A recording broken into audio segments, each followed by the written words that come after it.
যে বাঙালির সাথে পাহাড়িদের দ্বন্দ্ব এইভাবে দেখাটা ঠিক নয়। কেননা আপনার মানে এটা অ্যাজ এ হোল বাঙালিদের সাথে দ্বন্দ্বটা কখনো ছিল না, এটা ছিল আসলে রাষ্ট্রের সাথে পাহাড়ি জনগণের তাদের আত্মপরিচয় এবং আত্মনিয়ন্ত্রণ নিয়ে দ্বন্দ্ব। হুম। এবং সেখানে কিন্তু পাহাড়ে যে বাঙালিরা, সেই বাঙালির মধ্যে একটা মানে বেশ কিছু বাঙালি আছেন যারা অনেক আগে থেকে সেখানে বসতি স্থাপন করে আছেন। একসময় চাকমা রাজা সেখানে আপনার যেগুলো মানে লাঙল চাষের উপযোগী জমি, সেই উপযোগী জমিতে চাষ করার জন্য তিনি নিয়ে এসেছিলেন বাঙালিদের আমন্ত্রণ করে কিছু সংখ্যক বাঙালিকে। ওখানে একটা আদি ও স্থায়ী বাঙালি বলে একটা বাঙালি জনগোষ্ঠী আছে, তাদের সাথে পাহাড়িদের কোনো সংঘাত কখনো ছিল না, এখনো নাই।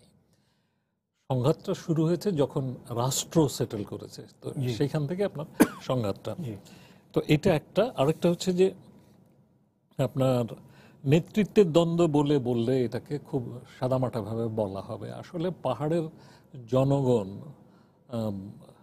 তাদের যে স্বীকৃতিটা চায়, সেই স্বীকৃতিটা নিয়ে এখন পর্যন্ত সমস্যা আছে। এখনও আমাদের সংবিধান বলছে যে এই দেশের জনগণ জাতিতে বাঙালি। আপনি সংবিধানের 6 নম্বর ধারা দেখেন, তো সংবিধানের 6 নম্বর ধারায় এখনও বলছে যে এই দেশের জনগণ জাতিতে বাঙালি।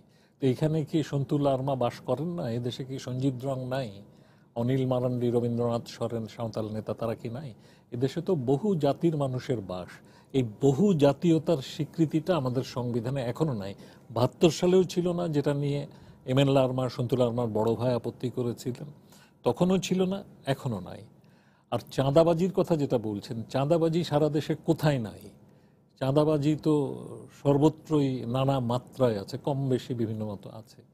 তো সেইখানে হয়তো কন্টেন্ডিং পার্টি বেশি, আধিপত্যবাদটা তো সেখানে আপনার সেটা আছে। কিন্তু আবার এখানে আরেকটা জিনিসও কিন্তু মাথায় রাখতে হবে ভাই, সেটা হচ্ছে যে ধরেন সেইখানে কিন্তু দলকে বিভক্ত করা তা এবং আপনার বিভক্ত করো এবং শাসন করো, এই যে কৌশল, এই কৌশল কিন্তু আমাদের রাষ্ট্র অবলম্বন করে।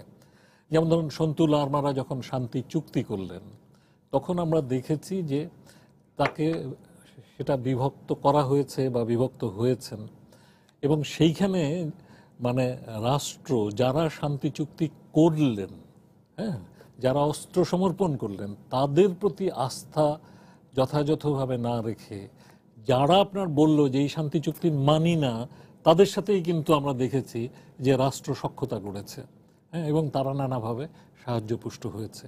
ফলে আপনার যেটা হয়েছে যে সেইখানে আপনার মানে আপনার সেইখানে রাষ্ট্রের ভূমিকাটাও কিন্তু খুব গুরুত্বপূর্ণ ব্যাপার। রাষ্ট্র কিন্তু নানা রকমের সেখানকার মানুষকে বিভক্ত করার এবং খেলার কৌশলে মেতে আছে। কাজে এই সমস্ত কিছু মিলিয়ে ওখানে সমস্যাটা জটিল। রাষ্ট্রের কারণে এই সমস্যাগুলো হচ্ছে। আমি তো প্রিন্সিপালি মনে করি, দেখুন আমি এটা নিয়ে দীর্ঘকাল গবেষণা করি, আমি প্রিন্সিপালি মনে করি যে সেখানে রাষ্ট্রের ভূমিকাটা খুব নেতিবাচক ভূমিকা। রাষ্ট্র যখন শান্তি চুক্তি সম্পাদন করেছিল, তখন রাষ্ট্র কিন্তু 72 থেকে যে ভুল করে আসছিল, সেই ভুলটাকে সংশোধন করার উদ্যোগ নিয়েছিল। এবং মানে আমাদের জননেত্রী শেখ হাসিনা, মাননীয় প্রধানমন্ত্রী, একটা রাজনৈতিক সমস্যাকে রাজনৈতিকভাবে নিষ্পত্তির উদ্যোগ নিয়েছিলেন শান্তি চুক্তি স্বাক্ষরের মধ্যে দিয়ে, এবং প্রত্যাশিত ছিল যে সকল জাতির সমানাধিকার প্রতিষ্ঠার কাজটা তার মধ্যে দিয়ে এগোবে। এখানে রাশেদ খান মেনন ভাই আছেন, তিনি কিন্তু এই শান্তি চুক্তি এবং পাহাড়ের সমস্যা, এটা যে রাজনৈতিক সমস্যা, এটাকে রাজনৈতিক সমস্যা হিসেবে চিহ্নিত করা এবং রাজনৈতিকভাবে নিষ্পত্তির কাজটাকে এগিয়ে নেওয়ার অন্যতম প্রধান পথিকৃৎ। তো মেনন ভাই এখানে আছেন, তিনি বলবেন। কিন্তু সেই কাজটা কিন্তু 77-এর চুক্তি স্বাক্ষরের মধ্যে দিয়ে যেভাবে এগোনোর কথা, 97 সেটা কিন্তু সেভাবে আর এগোতে পারেনি, কেননা চুক্তিটা বাস্তবায়ন হলো না। হ্যাঁ, বাস্তবায়ন হলো না। অনেকগুলো মানে মূল যে বিষয়গুলো সেখানকার জীবনে পরিবর্তন আনতে পারত, সেগুলো হলো না বলেই নানা রকমের সমস্যা তৈরি হচ্ছে। তবে আমি নিশ্চিতভাবে এই কথা বলতে পারি যে দেখুন, এভাবে প্রাণ সংহার কোনো পথ হতে পারে না। আমি যেভাবে সেখানে মানে আক্রমণ হয়েছে, সেখানে হত্যাকাণ্ড ঘটেছে, হ্যাঁ ঘটছে এবং ঘটেছে, পাহাড়ি মানুষের জীবন ঝরছে, এখন তো বাঙালিরও জীবন ঝরতে শুরু করলো। আমি এই উভয় সব ধরনের হত্যাকাণ্ডের নিন্দা করি এবং যারা নিহত হয়েছেন তাদের প্রতি আমি শ্রদ্ধা জানাই, এবং যারা এবং তাদের পরিবারবর্গ, নিহত আহত যারা, তাদের সবার প্রতি, তাদের পরিবারবর্গের প্রতি আমি সমবেদনা জ্ঞাপন করি। উনি যেটা বললেন রাষ্ট্রের মানে মানে শান্তি চুক্তির পরে রাষ্ট্রের কারণে বা রাষ্ট্র তার বিপক্ষ দলগুলোকে কোনো না কোনোভাবে মানে পরোক্ষভাবে সহায়তার কারণে এই পুরো হোল সিস্টেমটা এই অবস্থায় আছে। দেখেন, পার্বত্য চট্টগ্রামে তো সবাই আমাদের কম বেশি উৎসাহ এবং আগ্রহ আছে কি হচ্ছে ওখানে, সঙ্গত কারণও রয়েছে, সেটা আমরা সবাই জানি। সুতরাং রাষ্ট্রের ভূমিকাটা যদি আপনি দেখেন তাহলে কিন্তু দুই ভাগে দেখতে হবে। শান্তি চুক্তির আগে একটা চরিত্র ছিল, একটা স্বরূপ ছিল, শান্তি চুক্তির পরে আর একটি স্বরূপে আবির্ভূত হয়েছে। তো শান্তি চুক্তির আগে কী ছিল সেখানে আমরা দেখেছি, সেখানে রাষ্ট্রের ভূমিকা এখানে এই সংঘাতটাকে উস্কে দেওয়ার জন্য যে ভূমিকা রাখেনি সেটা অস্বীকার করার সুযোগ নেই। কারণ আপনি পরিকল্পিতভাবে যখন এক জায়গা থেকে আরেক জায়গায় আপনি কোনো জনগোষ্ঠীকে নিয়ে সেখানে সেটেল করতে চান উদ্দেশ্য প্রণীতভাবে বা তখন কিন্তু সেই এলাকার মানুষের মধ্যে অসন্তুষ্ট সৃষ্টি হতেই পারে, এবং সেটা কিন্তু হয়েছিল বটে। কিন্তু আপনার 97 সালে শান্তি চুক্তি স্বাক্ষরের পরে যে আমরা যে পরিবর্তনটা দেখেছি, সেখানে কিন্তু আইডেন্টিটি ক্রাইসিস বলে যে বিষয়টি ছিল এক সময়, সেটা কিন্তু সেটেলড, একেবারে সেটেল হয়ে গেছে। আপনার শান্তি চুক্তির ভিতরে 25 বার লেখা হয়েছে উপজাতি, তারা কিন্তু তখন এটা আপত্তি কেউ করেনি। শান্তনুর মা সহ তখন মাননীয় প্রধানমন্ত্রী শেখ হাসিনা কিন্তু এই চুক্তির জন্য ইউনেস্কো শান্তি পুরস্কার পেয়েছিলেন। শান্তনুর মা সেখানে সঙ্গে গিয়েছিলেন। তারপরে আপনার এই উপজেলা পরিষদ আইন হয়েছে, তারপরে আরও বিভিন্ন সরকারি কর্মকাণ্ডের সব জায়গায় এই তাদেরকে উপজাতি হিসেবে কিন্তু তাদের আইডেন্টিটিটা নিশ্চিত এবং স্থায়ী হয়ে গেছে। সেখানে নিয়ে কিন্তু কোনোরকম কোনো দ্বন্দ্ব তখন হয়নি, কোনো আপত্তি কেউ করেননি।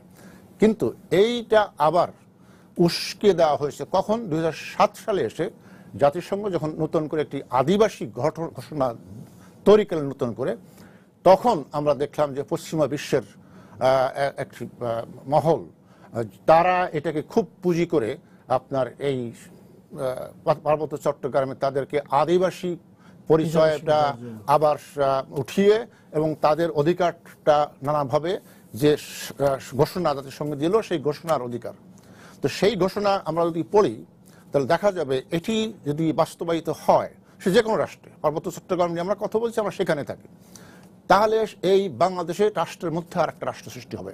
প্রতিটি ধারা যদি আপনি দেখেন, রাষ্ট্র বাংলাদেশ আর থাকবে না, রাষ্ট্রের ভৌগোলিক অখণ্ডতা থাকবে না, বাংলাদেশের সার্বভৌমত্ব থাকবে না, সুতরাং আর একটা রাষ্ট্র হবে সেটি।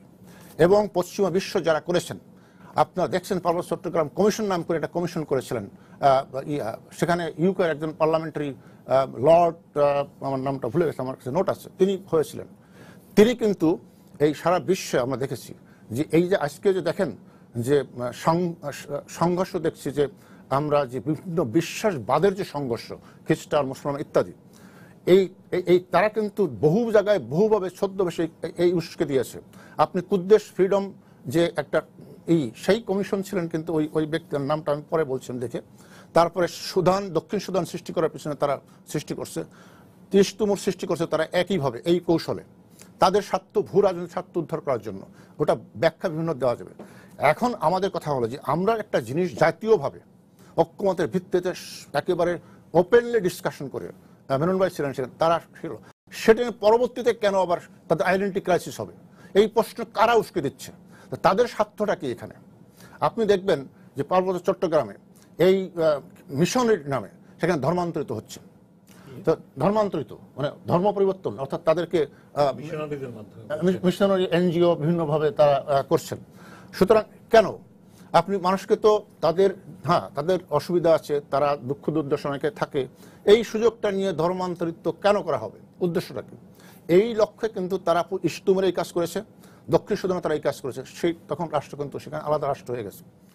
সুতরাং এই জায়গাটায় আমরা বোধহয় সতর্ক থাকা উচিত। এখন কথা হলো যে এই জায়গাটা আমাদের ফান্ডামেন্টালি রাষ্ট্রের নাগরিক হিসাবে সতর্ক থাকা এই জায়গাটায়। তারপরে আপনি আসেন যে এই যে সংঘর্ষের কথা যেটা আসলেন, এই সংঘর্ষ তো আমরা দেখেছি। এখন বলেন যে রাষ্ট্রের ভূমিকা আমরা দুইভাবে দেখব। একটা হলো যে ওই অঞ্চলের পিছিয়ে পড়া মানুষ একসময় পিছিয়ে ছিল, তাদের উন্নয়ন অগ্রগতি, তাদের কল্যাণের জন্য রাষ্ট্র কি ভূমিকা রেখেছে।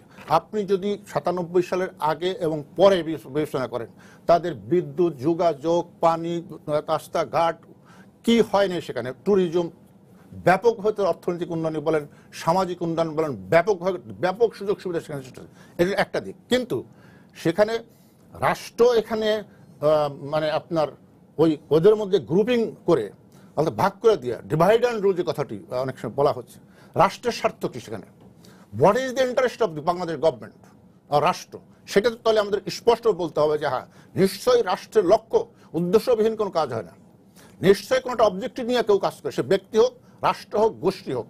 কি উদ্দেশ্য রাষ্ট্র সেখানে হাসিল করতে চান, যে তাদের মধ্যে ডিভিশন করে দিয়ে, গোলাগুলি করে প্রতিনিয়ত মানুষের রক্ত ঝরুক, সেই মাধ্যমে রাষ্ট্র, বাংলাদেশ রাষ্ট্র, বাংলাদেশ সরকার কি উদ্দেশ্য অর্জন করবেন, সেটি যদি আমরা বলতে পারি স্পেসিফিকভাবে, তাহলে কিন্তু আমাদের কথাটার মধ্যে যুক্তি থাকে যে এই লক্ষ্য অর্জন করার জন্য রাষ্ট্র সেখানে তাদের ডিভাইড করছেন এবং নিজেদের মধ্যে রক্তারক্তি করে ছড়াচ্ছেন।